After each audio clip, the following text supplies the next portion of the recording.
क्या आप दिन रात पूजा पाठ करते हैं, लेकिन फिर भी घर में पैसा नहीं टिकता, बीमारियां घर से जाने का नाम नहीं ले रही हैं और हर तरफ से निराशा ही हाथ लग रही है? जरा रुकिए, एक बार अपने घर के मंदिर की तरफ देखिए। कहीं आपने भी शंख रखा है? शंख रखना बहुत शुभ होता है, लेकिन क्या आप जानते हैं कि एक गलत शंख आपके पूरे परिवार को बर्बादी की कगार पर लाकर खड़ा कर सकता है? आज हम आपको उन भयंकर गलतियों के बारे में बताने जा रहे हैं जो लोग जाने अनजाने में अपने घर के मंदिर में करते हैं। इनमें से जो तीसरी गलती है वह इतनी आम है कि शायद इस वक्त आपके मंदिर में भी वही हो रहा होगा। यह तीसरी गलती सीधे तौर पर घर में भयंकर दरिद्रता और दुर्भाग्य का कारण बनती है। वह गलती क्या है, यह हम आपको आगे बताएंगे, लेकिन उससे पहले यह जान लीजिए कि शंख को बहुत ही पवित्र माना गया है। यह साक्षात माता लक्ष्मी का भाई है, क्योंकि जब देवों और दानवों ने मिलकर समुद्र मंथन किया था तो उसमें से 14 अनमोल रत्न निकले थे। उन्हीं रत्नों में से 8वें स्थान पर शंख प्रकट हुआ था। माता लक्ष्मी भी उसी समुद्र मंथन से प्रकट हुई थी। लेकिन यहीं पर लोग सबसे बड़ा धोखा खा जाते हैं। हर शंख शुभ नहीं होता। कुछ शंख ऐसे होते हैं जो समुद्र के गहरे अंधेरे कोनों में नकारात्मक ऊर्जा को सोख कर बनते हैं। अगर ऐसा शंख आपके घर आ गया तो समझ लीजिए कि उल्टी गिनती शुरू हो गई। चलिए अब जानते हैं कि शिव जी पर शंख से जल क्यों नहीं चढ़ाया जाता। इसके पीछे एक बहुत ही रहस्यमयी और डरावनी कथा है जो शिव पुराण में मिलती है। प्राचीन काल में शंखचूड़ नाम का एक भयंकर और महापराक्रमी असुर था। शंखचूड़ भगवान विष्णु का भक्त था। शिव पुराण के अनुसार शंखचूड़ की भस्म और हड्डियों से ही शंख की उत्पत्ति हुई। क्योंकि शंखचूड़ भगवान विष्णु का भक्त था, इसलिए शंख भगवान विष्णु को अत्यंत प्रिय है।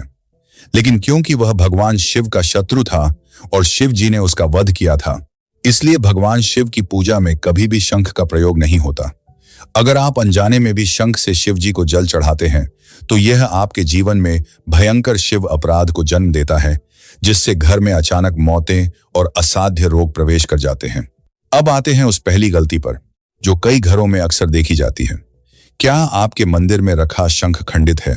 कई बार शंख को साफ करते समय या उसे बजाते समय उसका कोई कोना हल्का सा चटक जाता है। हम उसे मामूली बात समझकर फिर से भगवान के पास रख देते हैं। यह एक बहुत बड़ा पाप है। वास्तु शास्त्र और तंत्र शास्त्र में स्पष्ट रूप से लिखा है कि कोई भी खंडित वस्तु, विशेष रूप से शंख, घर में एक ब्लैक होल की तरह काम करता है। वह आपके घर की सारी सकारात्मक ऊर्जा, सारी बरकत और माता लक्ष्मी की कृपा को सोख लेता है। एक चटका हुआ शंख घर के सदस्यों के बीच दरार पैदा करता है। भाई भाई के दुश्मन बन जाते हैं और पति पत्नी के बीच बिना बात के क्लेश रहने लगता है। अगर आपके घर में ऐसा शंख पड़ा है तो उसे आज ही बहते हुए जल में प्रवाहित कर दें। लेकिन बात सिर्फ खंडित शंख की नहीं है। एक और गलती है जो लोग करते हैं, और वह है शंख की गलत पहचान। बाजार में आजकल कई तरह के नकली और गलत दिशा वाले शंख मिलते हैं। शंख मुख्य रूप से 2 प्रकार के होते हैं, वामावर्ती और दक्षिणावर्ती। वामावर्ती शंख आमतौर पर पूजा के लिए रखा जाता है, इसे बजाया नहीं जाता। दक्षिणावर्ती शंख बहुत ही दुर्लभ और चमत्कारी होता है, इसे माता लक्ष्मी का साक्षात स्वरूप माना जाता है। लोग गलती क्या करते हैं, वह बाजार से कोई भी शंख उठा लाते हैं और उसे दक्षिणावर्ती समझकर पूजा में रख देते हैं। शास्त्रों में स्पष्ट लिखा है कि जिस शंख को आप अपने मुंह से लगाते हैं वह जूठा हो जाता है। उस जूठे शंख से कभी भी भगवान को जल नहीं चढ़ाना चाहिए और ना ही उससे भगवान को स्नान कराना चाहिए। अगर आप ऐसा करते हैं तो आप भगवान का घोर अपमान कर रहे हैं। इससे देवता रुष्ट हो जाते हैं, और जिस घर से देवता रुष्ट हो जाएं, वहां दरिद्रता को आने में समय नहीं लगता। बजाने वाला शंख अलग होना चाहिए और पूजा में अभिषेक करने वाला शंख बिल्कुल अलग होना चाहिए। दोनों को एक साथ मिलाना विनाश को निमंत्रण देना है। अब हम उस तीसरी और सबसे भयंकर गलती की तरफ बढ़ रहे हैं जिसका जिक्र हमने शुरुआत में किया था। यह वह गलती है जो देखने में बहुत सामान्य लगती है, लेकिन इसके परिणाम इतने घातक होते हैं कि इंसान को समझ ही नहीं आता कि उसके साथ क्या हो रहा है। व्यापार अचानक ठप हो जाता है, नौकरी छूट जाती है और घर में रखा हुआ पैसा पानी की तरह बहने लगता है। यह गलती शंख को रखने के तरीके से जुड़ी है। ध्यान से सुनिएगा, क्योंकि यह आपके घर की दिशा और दशा दोनों को बदल सकता है। वह तीसरी सबसे बड़ी गलती है मंदिर में 2 शंख एक साथ रखना और शंख को खाली या उल्टा रखना। जी हाँ, कई घरों में देखा गया है कि लोग एक ही मंदिर में दो दो शंख सजा कर रख देते हैं, एक भगवान विष्णु की मूर्ति के पास और दूसरा माता लक्ष्मी के पास। यह वास्तु का सबसे भयंकर दोष है। हम खुद अपनी अज्ञानता से अपना नुकसान कर बैठते हैं। सही ज्ञान को अपनाएं और अपने जीवन को सुख और समृद्धि से भर दें। क्या आप चाहेंगे कि हम वास्तुशास्त्र और मंदिर के नियमों से जुड़े ऐसे ही और भी गहरे और अनसुने रहस्य आपके सामने लेकर आएं, जो आपके जीवन की हर परेशानी को जड़ से खत्म कर सकते हैं? शास्त्रों के अनुसार एक ही पूजा स्थल पर या एक ही मंदिर में कभी भी दो शंख नहीं रखने चाहिए। जब दो शंख एक साथ रखे जाते हैं तो उनकी ऊर्जा आपस में टकराती है।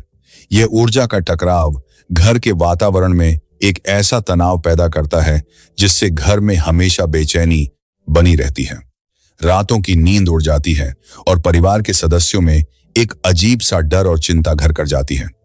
अगर आपके पास दो शंख हैं तो एक शंख को किसी लाल कपड़े में बांधकर अपने घर की तिजोरी में या किसी पवित्र स्थान पर रख दें, लेकिन दोनों को एक साथ मंदिर में कभी ना रखें।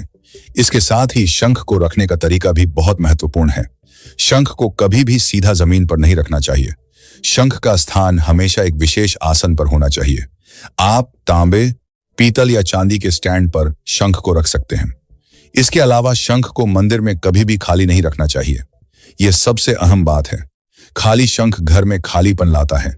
यह तिजोरी को खाली करता है, अन्न के भंडार को खाली करता है। दक्षिणावर्ती शंख को हमेशा जल से भरकर रखना चाहिए और जब भी आप पूजा करें उस जल का प्रयोग करना चाहिए। यह एक सुरक्षा चक्र की तरह काम करता है जो आपके घर को हर बुरी ताकत से बचाता है। एक बात और जो आपको हमेशा याद रखनी है, शंख का जो खुला हुआ हिस्सा होता है वो हमेशा ऊपर की तरफ होना चाहिए और उसका नुकीला हिस्सा आपकी तरफ होना चाहिए। शंख को भगवान की तरफ करके कभी नहीं रखना चाहिए। शंख से निकलने वाली ऊर्जा बहुत तीव्र होती है। अगर आप उसे गलत दिशा में रखेंगे तो वह ऊर्जा घर के सदस्यों को मानसिक रूप से बीमार कर सकती है। शंख को हमेशा सफेद या लाल कपड़े पर ही स्थापित करना चाहिए। शंख केवल एक पूजा की सामग्री नहीं है, यह एक जीता जागता ऊर्जा का स्रोत है। जब शंख बजाया जाता है तो उससे जो ओम की ध्वनि निकलती है वह घर के हर कोने में मौजूद बुरी आत्माओं और नकारात्मक शक्तियों को भस्म कर देती है। वैज्ञानिक भी मानते हैं कि शंख की ध्वनि से वातावरण में मौजूद कई हानिकारक बैक्टीरिया और वायरस मर जाते हैं। लेकिन यह तभी होगा जब आपके घर में सही शंख हो और उसे सही तरीके से रखा गया हो। अगर शंख गलत है तो वह फायदे की जगह ऐसा नुकसान करेगा जिसकी भरपाई कई पीढ़ियों तक नहीं हो पाएगी। आप कितनी मेहनत से पैसा कमाते हैं, आप अपने परिवार के लिए दिन रात एक करते हैं, लेकिन अगर आपके घर के मंदिर में ही वास्तु दोष मौजूद है तो आपकी सारी मेहनत मिट्टी में मिल जाएगी।